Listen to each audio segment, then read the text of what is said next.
New tubeless ready rims can make installing a tire very difficult if you don't know a few tricks.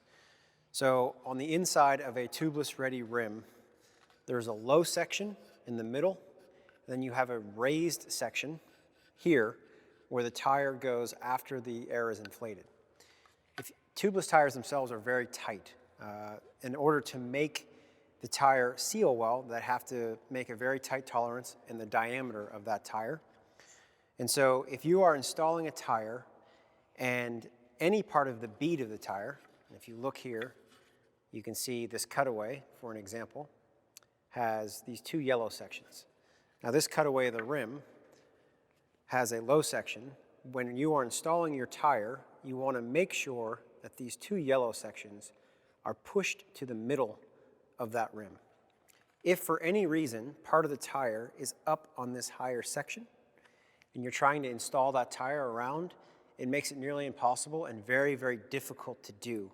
It gets very tight and you can break levers, you can do a number of things. So when you're installing the tire, you want to make sure that you just squeeze the tire like this to make sure that those beads are always in the center of that rim in the lowest section. So that's going to help you when you're installing the tire. Just like that.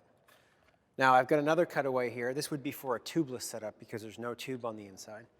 But this cutaway here just shows you what the tube looks like on the inside when you're using this type of tubeless ready rim setup.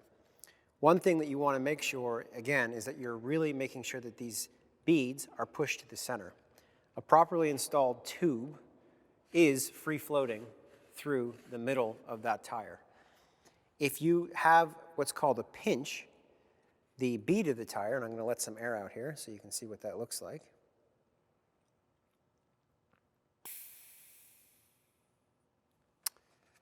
The tube itself gets caught in this upper raised section, and the bead of the tire pinches it in there.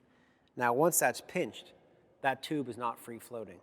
And so when you inflate this tube, that pinch will create a hole.